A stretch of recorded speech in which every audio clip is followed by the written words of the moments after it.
Y bueno, hoy nos toca comenzar con lo que es el llamado semillero de la escritura. Es el semillero de la escritura porque, como yo decía antes, ahí se condensan las grandes doctrinas bíblicas en todo lo que el Génesis contiene. Y aquí, por ejemplo, es por qué se le llama semillero o por qué en una semilla encontramos lo más importante, ¿no?, para el desarrollo de la planta. Y es ahí en Génesis del 1 al 11 donde vamos encontrando esos grandes temas de la Biblia. Y bueno, pues no sé si algún hermano, si tiene alguno el micro abierto, puede decirnos alguno de esos temas importantes que encontramos en forma de semilla, que después se desarrollan a lo largo de toda la escritura. Algún hermano que me lo diga, así por hacer la clase un poco. Algún tema así que se desarrolla a lo largo de toda la escritura y que lo contiene el propio Génesis. A ver, capítulo. La caída del hombre, ¿no? La caída es un hito, un tema importante que está contenido ahí, en ese semillero. ¿Qué más podemos ver? Bueno, el comienzo también de la creación es una semilla, se nota, pero también... La creación, el poder de Dios, la soberanía del Señor ahí en eso, en la creación. Vemos un comienzo y también, pues, eso. Una cosa importante es cuando el hombre cae, la redención de que la semilla... Ese es otro tema, la redención también, Miguel. La semilla también vemos un comienzo. Eso es. Algunas cosas más, el pecado, la caída, la creación, el poder de Dios, la redención. Son los grandes temas que están aquí, ¿no? En Génesis 1 al 11. Podemos verlo. Ahí esa es la idea. Aquí encontramos en forma de semilla, ¿no?, todos los grandes temas que se van a desarrollar, ¿vale? También encontramos el amor de Dios, la fidelidad del Señor, los pactos, todo eso se encuentra en Génesis, ¿vale? ¿Por qué estudiarlo así, en forma de semilla, y no verlo tema por tema de una manera teológica? ¿Por qué? ¿Por qué estudiarlo en esta forma? Y no solo en el Nuevo Testamento, donde vienen las grandes doctrinas de una forma más expositiva, ¿no? Porque aquí vemos grandes historias que demuestran que Dios está al control. Podemos ver en todo el capítulo 1, donde Dios está al control y en la soberanía de la creación de las cosas. También aquí se nos enseña y nos ayuda a entender el propósito de Dios en todo lo que el Señor ha hecho. También aquí en Génesis del 1 al 11 lo muestra todo de una manera muy simple, sencillo, para que podamos entender lo más importante. Y Génesis 1 al 11, esto será un referente a lo largo de toda la Escritura. O sea que en los subsiguientes libros de la Escritura siempre hay referencias al Génesis. Los Evangelios, el Señor hace referencia a citas de Génesis, San Pablo, en las epístolas, todo esto lo podemos ver. Entonces vamos a tomar como punto de partida el estudio de Perdón, Julio, hermanos, ¿hay alguien que tiene el micro que no está en silencio? Sí. Creo que es o Carmen o Chari. Ponerlo en silencio, por favor, porque se va oyendo el ruido, si puede ser. Gracias. Para situarnos un poco en el contexto histórico de estos primeros 11 capítulos, la mayoría de los eruditos coinciden en que fue escrito por Moisés. Hay dudas sobre eso. Quizás que se lo redactaron, pero queda claro por parte de los estudiosos que este libro fue compuesto, escrito incluso por Moisés, tomado por la referencia de de ciertos ancianos cuando él pues sale de Egipto. Y es un libro que provee los antecedentes de un pueblo que va a ser llamado por Dios y por el cual Dios se revela al mundo.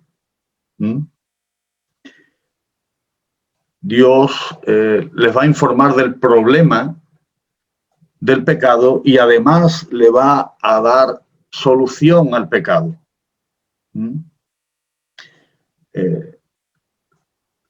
La única historia que mantiene unida a toda la Biblia es la obra de Dios en la historia para redimir, rescatar, salvar a un pueblo por su gracia y para su gloria. Este es el contexto que se le llama contexto redentor histórico, donde aquí encaja toda la historia de Dios para eso, para redimir, rescatar y salvar a un pueblo para su gloria y por su gracia. Y no es hasta el capítulo 3 donde realmente vamos a ver que es donde comienza ese plan de salvación, de la ruina a los que nos llevaron nuestros primeros padres.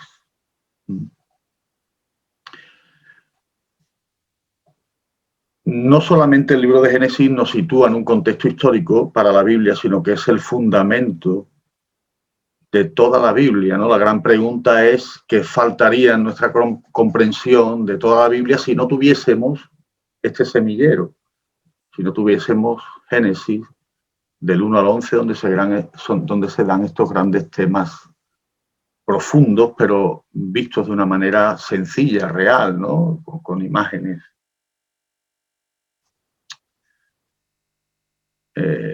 Vamos a comenzar con Génesis 1, del 1 al 25. Comenzamos ahí. Y, bueno, podemos incluso leer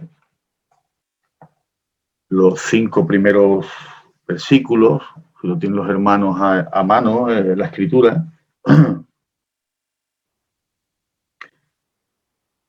Podemos leer Génesis 1 al 5. En el principio creó Dios los cielos y la tierra estaba desordenada y vacía, y las tinieblas estaban sobre la faz del abismo, y el Espíritu de Dios se movía sobre la faz de las aguas.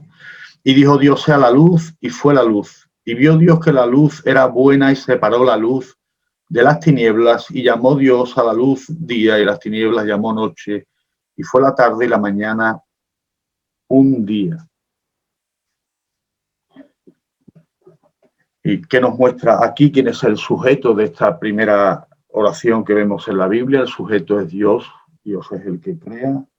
En el principio es Dios. El Espíritu de Dios se movía sobre la faz de las aguas. Dios dijo y vio Dios. Es Dios el sujeto, ¿verdad? Este relato de la creación trata principalmente del Señor. Nos dice mucho acerca de quién es Dios y también de quiénes somos realmente nosotros, ¿verdad? Por tanto, en esta clase yo recomiendo a los hermanos que siempre que lean Génesis 1, ¿verdad?, se hagan una gran pregunta. ¿Qué nos enseñan estos pasajes acerca de Dios? Es un Dios eterno, suficiente, quien por un decreto verbal, simplemente diciendo, ha creado el universo, hermanos, y todo lo que en él se encuentra, con el único propósito de reflejar su gloria. Por lo tanto, esa es la gran pregunta. Dios se encuentra en este relato como el sujeto. Él es lo más importante. Y esto nos habla de él. Es un Dios eterno. Es un Dios autosuficiente. Él únicamente con su palabra poderosa ha creado todo el universo. Dios es soberano y también Dios es bueno. Lo vemos, el énfasis que se hace en estos primeros versículos, que él se revela como bueno y a todo lo que él ha hecho lo llama bueno. Y vio Dios que la luz era buena, ¿verdad? Esto es lo que podemos encontrar en Génesis, del 1 al 25. La gran soberanía, el poder de Dios en la creación. Pasamos a Génesis 1 del versículo 26 en adelante hasta el capítulo 2, versículo 17, donde observamos que la corona de su orden creado es el ser humano. Es en sí la única criatura creada a imagen de Dios. Es la humanidad, hermanos, lo que refleja la gloria de Dios mientras gobierna la tierra en obediencia a Él, disfrutando una comunión amorosa con Dios y entre sí.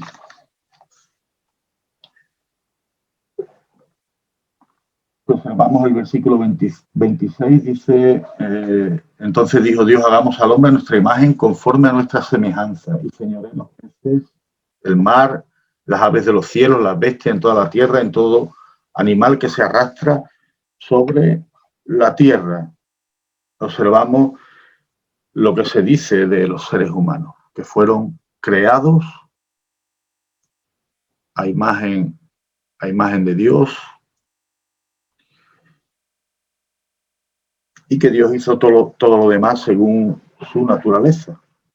El patrón de los seres humanos no fue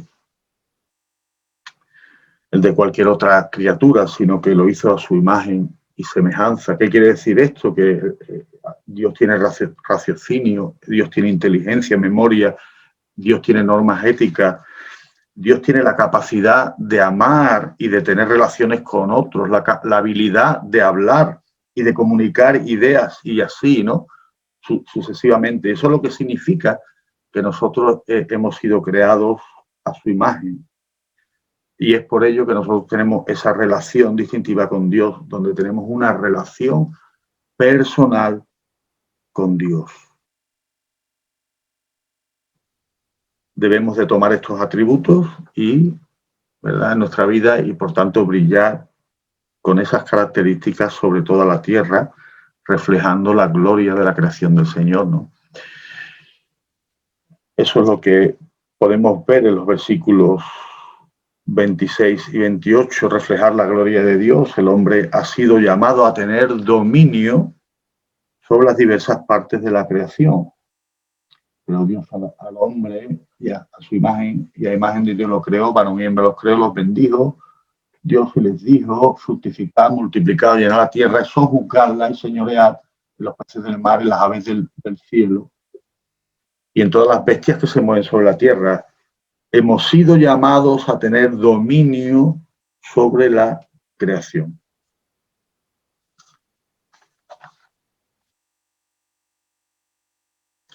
En una relación con Dios, en este caso, como podemos ver en estos primeros capítulos, en el huerto del Edén.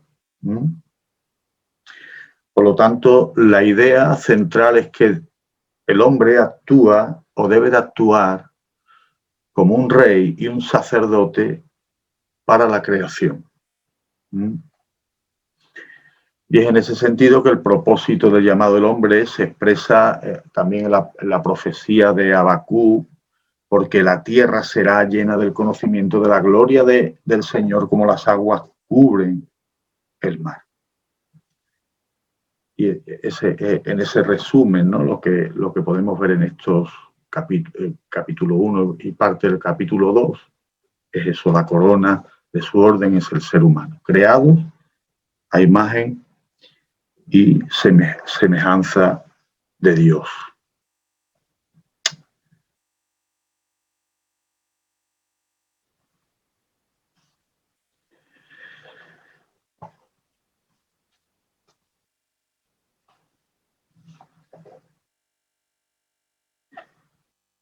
Aquí podemos ver también en el capítulo 3, donde ya entra el pecado en el mundo, donde nuestros primeros padres desobedecen e incurren en la justa ira de Dios por ese acto de desobediencia, de no llevar a cabo ese plan, ese rol de señorear, de tomar ese dominio en la tierra. Génesis 3 indica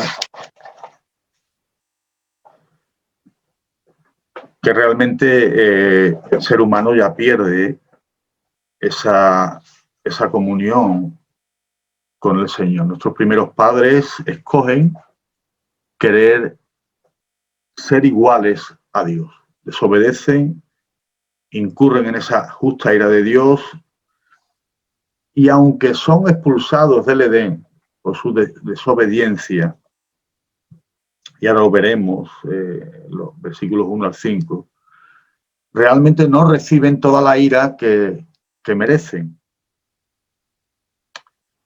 Y es aquí donde Dios comienza a contrarrestar la maldición del pecado. Aquí mismo Dios muestra su gracia y su misericordia. Sí, podemos ver en el capítulo 3, donde la serpiente, de manera astuta, pues tienta al hombre, en este caso a Eva. Dice: la serpiente era astuta más que todos los animales del campo que Jehová Dios había hecho, la cual dijo a la mujer: con que Dios os ha dicho, no comáis de todo árbol del huerto. Y la mujer respondió a la serpiente: el fruto de los árboles del huerto podemos comer, pero del fruto del árbol que está en medio del huerto, dijo Dios, no comeréis de él ni le tocaréis, para que no muráis. Entonces la serpiente dijo a la mujer: no moriréis, sino que sabe Dios que el día que comáis de él serán abiertos vuestros ojos y seréis como Dios, sabiendo el bien y el mal. Y ahí entró el problema, ¿no? Donde el hombre realmente pues se comió esta mentira de Satanás. Ya sabemos que la serpiente, ¿no?, pues es el diablo, y se creyeron y, bueno, se comieron esta gran mentira. ¿De qué manera lidia Dios, el Señor, con toda esta rebeldía, ¿no? Con la serpiente, con Adán, con Eva, que caen bajo la maldición de Dios? Pues lidia con su gracia. Al instante realmente no son destruidos. El Señor da esperanza de redención. Los versículos 14 y 16, las palabras de Dios a la serpiente: Dios pondrá enemistad, hostilidad entre la simiente de la mujer, ¿verdad?, y entre el diablo. Y al principio eso no parece un gran plan de redención, sino que, bueno, pues realmente es donde Dios toma la iniciativa de salvación y de redención en este mal comienzo de nuestros primeros padres. Así que Dios comienza a contrarrestar esa maldición del pecado con esa promesa de donde esta simiente de la mujer, lo vemos en el versículo 15, y pondré enemistad entre ti, la mujer, entre tu simiente y la simiente suya, esta te herirá en la cabeza y tú le herirás en el calcañar, ¿no? Ya sabemos que esto tipifica pues la victoria del Señor Jesucristo pisando la cabeza de la serpiente.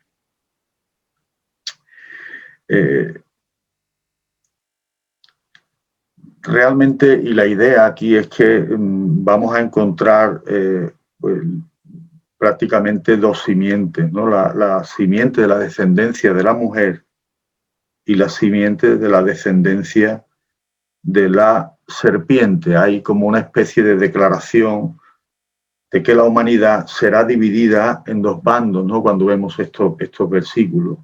Uno que es el bando llamado la simiente de la mujer y otro la simiente de la serpiente. Está claro que todos físicamente serán descendientes de la mujer, de Eva, puesto que ella es la madre de todos. Sin embargo, de esos hijos físicos de Eva, Espiritualmente serán la simiente de la serpiente. Eso quiere decir aquellos que son, aquellos, al igual que Satanás, no obedecerán a Dios, sino que todas sus vidas creerán las mentiras del diablo, ¿no? Como dice Primera de Juan 3:8, el que practica el pecado es del diablo, porque el diablo peca desde el principio. Otro, no obstante, buscarán a Dios. Esta es la idea, ¿no? La simiente de la mujer, la simiente de la serpiente. Aquellos que obedecerán y oirán la voz de Dios, y aquellos que serán desobedientes y rebeldes a la voz del Señor. Estos dos grupos serán prácticamente irreconciliables. Y en estos niveles de enemistad vemos el más crucial, donde yo leía el versículo 15, donde un hijo suyo te aplastará la cabeza y tú le morderás o le herirás en el calcañar, en el talón, es lo que quiere decir. Aquí Dios no está hablando ya de un grupo de personas, un linaje de descendientes, sino que está hablando de un descendiente que le dará el golpe final al diablo y terminará con esta enemistad. De la descendencia de la mujer se levantará un hombre que aplastará la cabeza de Satanás, eliminando la creación de aquel mentiroso que inició el desastre, ¿verdad? Esa caída en el Edén. Sin embargo, esta simiente no saldrá de la batalla intacta, su talón será atacado. ¿Y quién es este? Pues por supuesto que es nuestro Salvador y Redentor Jesucristo. Podemos ver, por ejemplo, alguna cita aquí en Colosenses 2:13, donde podemos ver: y a vosotros, estando muertos en pecados y la incircuncisión de vuestra carne os dio vida juntamente con él, perdonando todos los pecados, ¿verdad? Anulando el acta de los decretos que había contra nosotros, que nos era contraria, quitándola de en medio y clavándola en la cruz, y despojando los principados y las potestades, los exhibió públicamente, triunfando sobre ellos en la cruz. La victoria del Señor Jesucristo, ¿verdad? Aunque él sí, sufrió, ¿no? Sufrió la cruz, pero su talón, ¿verdad? Fue atacado, pero sin embargo salió victorioso.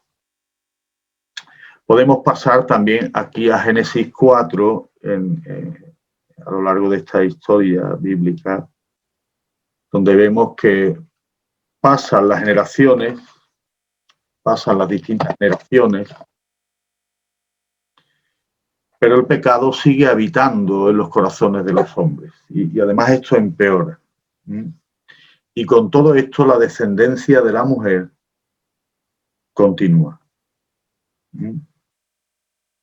Si bien vemos que el resto de la Biblia es una consecuencia de Génesis 3:15, de esa desobediencia a Dios, todos estos niveles de enemistad que hemos visto antes han sido desarrollados a lo largo de la historia. ¿Por qué? Porque Satanás siempre está tratando de destruir al portador de la imagen de Dios. En este capítulo, Génesis 4, aquí podemos ver que Caín asesina a Abel. Y podemos pensar, bueno, ¿ha ganado? ¿La serpiente ha terminado el linaje de Dios? Pues no. Los versículos 25 y 26, Adán y Eva tendrán otro hijo que continuará con el linaje, que algún día dará a luz al Salvador. Pero mientras toda esta historia sigue, nos preguntamos, ¿va a ganar Satanás en su objetivo de destruir el linaje o se van a cumplir las promesas de Dios? ¿Verdad? Estas dos preguntas. ¿Quién ganará? ¿Va a ganar el enemigo de Dios o realmente Dios va a cumplir sus promesas, ¿no? podemos considerar y ver el diluvio. Fue Satanás capaz de corromper a la humanidad al punto de que Dios va a destruir a todos los hombres. Sin embargo, ¿qué es lo que vemos en la historia de Noé? Que Dios tiene gracia. Dios, o sea, Noé halló gracia a los ojos de Dios. Él rescata una familia, ¿verdad? Y las promesas de Dios reflotan. El Señor sigue, ¿verdad? Cumpliendo sus promesas, de que hasta tal punto que eso desembocaría en la victoria de Cristo, ¿verdad? Como podemos ver también, surgen más preguntas. ¿Se desmoronarán las promesas que Dios ha hecho a Abraham, por medio de las cuales vendrá la simiente, como ocurría con su esposa Sara, que era estéril? Pues no se desmoronan las promesas del Señor, sino que realmente Dios provee milagrosamente un hijo. Otra pregunta que nos viene, ¿no?, cuando vemos esa hambruna que llega a la familia de Abraham, y sin embargo José es vendido por sus hermanos, y es por medio de José como providencialmente Dios, ¿verdad?, salva nuevamente al pueblo de Israel. Y así, ¿no?, se desarrolla la historia una y otra vez a lo largo de toda la Escritura. Y cuando finalmente parece también, como antes decía, que el diablo gana cuando Jesús muere en la cruz, realmente es una victoria de Cristo y no su derrota. ¿Por qué? Porque es allí donde el Señor ha derrotado nuestros pecados. El pecado ha sido derrotado, ¿verdad?, a través de la cruz. Seguimos a Génesis 5, donde hay una lista, ¿verdad?, desde Adán hasta Set, y vemos que aquí hay un registro de la fidelidad de Dios a sus promesas. Pero a pesar de que Dios es fiel, sin embargo, la muerte persiste como parte de esa maldición, ¿no? De cierto moriréis cuando comáis del fruto. Esa maldición persiste.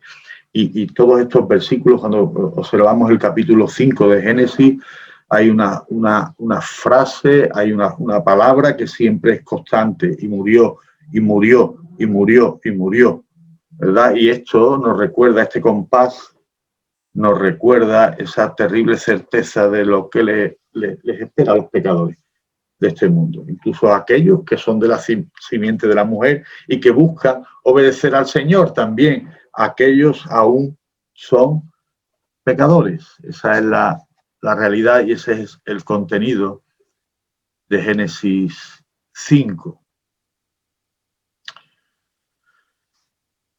En Génesis 6, aquí vemos que la humanidad cae en una depravación y perversidad total. Y versículo 7, aquí podemos leerlo si lo veis, versículo 7 en Génesis 6.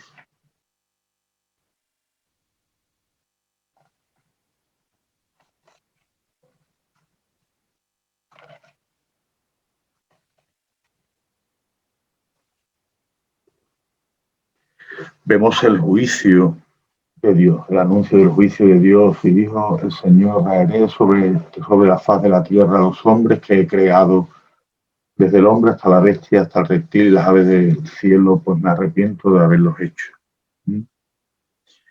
Dios anuncia su juicio de revertir esos actos creativos de los capítulos 1 y 2, ¿no? Voy a destruir, voy a raer sobre la faz de la tierra a todos los hombres, raeré de la faz de la tierra a todos los hombres. Y comienza y vemos el diluvio en Génesis 6, donde podemos ver que aquí el Señor pues abre las compuertas de los cielos, ¿no? Y bueno, pues prácticamente se vierte todo el agua sobre la tierra, y y Dios pues prácticamente arrasa con el ser humano. Pero sí vemos, como antes decía, que esa ira de Dios se mezcla también con su misericordia. Y Él no falla en salvar esa simiente prometida. Dios sigue, a través de su gracia, salvando esa simiente prometida, ¿verdad? Y por medio de ese arca, Dios provee una vía de escape en la familia de Noé.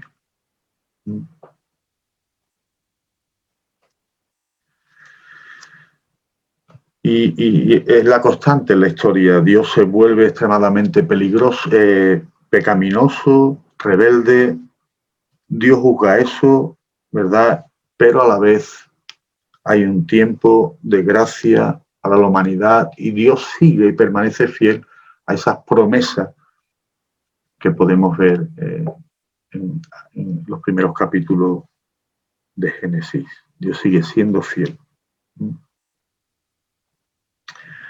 Aquí entramos también en lo que se le llama tipología. La narración del diluvio es un cuadro de la descreación y la recreación. Es un cuadro del futuro, de la destrucción y reconstrucción del universo.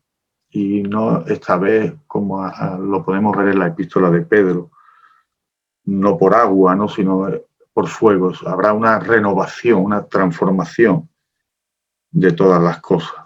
Aún el diluvio siendo un acontecimiento histórico, pero es un acontecimiento real y así ocurrió. Es un tipo del terrible juicio que vendrá para todos aquellos que no han creído en el Evangelio. Y es lo que yo decía, que podemos verlo en Segunda de Pedro, podemos observarlo en Segunda de Pedro, en el capítulo 3, donde ahí se habla de esa renovación de todas las cosas pasadas por fuego, esta vez no por agua, ¿no? Y hace alusión al diluvio también. El diluvio, como digo, es un tipo de un mayor juicio que vendrá al final de los tiempos, prefigurando el juicio final. Por eso el lenguaje de la tipología también aquí en los libros de Génesis, pues podemos ver esa tipología. Y avanzando también en las escrituras, muchos acontecimientos y personas, instituciones del Antiguo Testamento prefiguran o son tipos de este modo de la obra del Señor Jesucristo. En Génesis 10 y 11, la rebelión contra Dios sigue.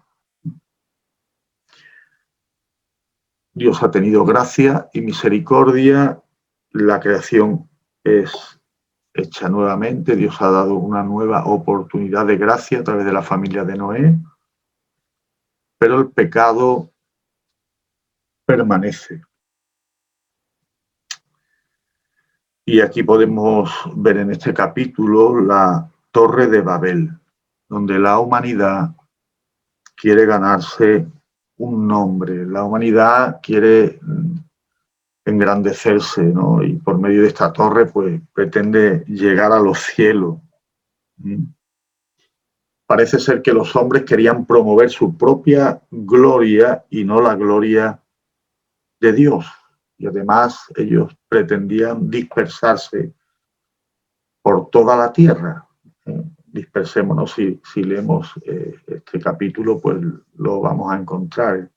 El hombre busca su propia gloria, ellos quieren dispersarse, sin embargo Dios les ordenó que se multiplicaran, y ellos, pues, ellos no querían dispersarse cuando Dios les dijo que se dispersaran y que se extendieran y que llenaran toda la tierra, ¿verdad? El hombre, una vez más, ignora las indicaciones de Dios, ignoran ese derecho de Dios a gobernar y ellos determinan su propia agenda. para este mundo. Y como era de esperarse, pues Dios no va a permitir nuevamente, ¿verdad?, esta revuelta. Estos planes se detienen y se crean las naciones que no volverán a unirse hasta que esta parte de la maldición sea revertida cuando el Señor Jesús inaugure una iglesia que es multiétnica, donde hay personas de todas las naciones. Y pues en estos 11 capítulos, del 1 al 11, pues vemos la plena soberanía de Dios. En la creación podemos observar cómo el pecado entra en el mundo, podemos ver la gracia de Dios, ¿verdad?, como Él anuncia una maldición, pero a la vez cómo esta maldición será frenada a través de la simiente de la mujer. Y está ese juego entre el pecado y la rebelión del hombre y la plena gracia de Dios, ¿verdad?, dando resolución al pecado. Y a modo de conclusión, amados hermanos, la pregunta que yo haría, ¿verdad?, es ¿qué perderíamos si Dios simplemente hubiera comenzado la Biblia a partir de Génesis 12 o con la promesa a Abraham?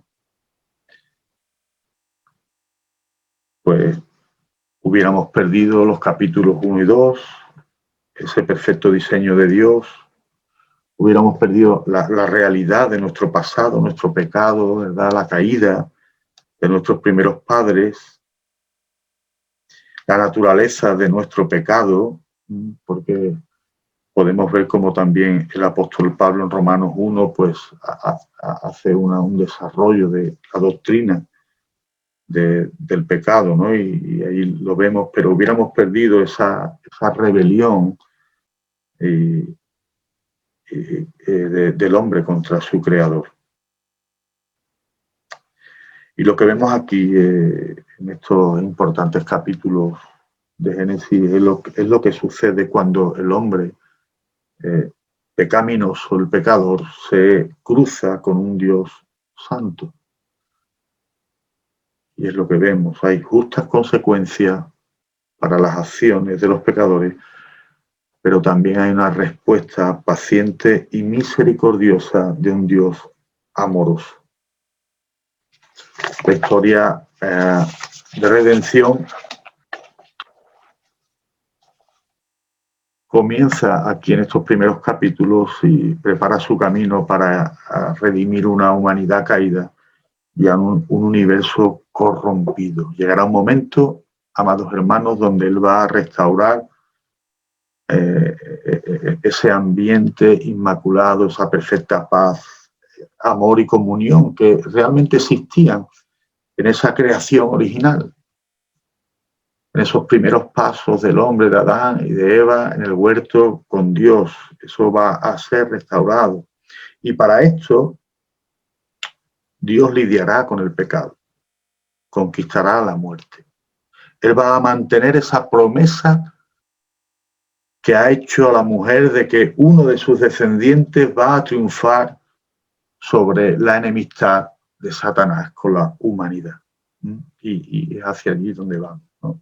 Y ese descendiente que va a triunfar sobre la enemistad con Satanás, ya sabemos que se llama Jesucristo, nuestro Señor. Amén. Y bueno, más o menos esto es un resumen de lo que podemos ver en estos primeros 11 capítulos, que claro, esto es muchísimo más profundo, pero bueno, a vista de pájaro, pues hemos podido ver lo que esto contiene. Amén.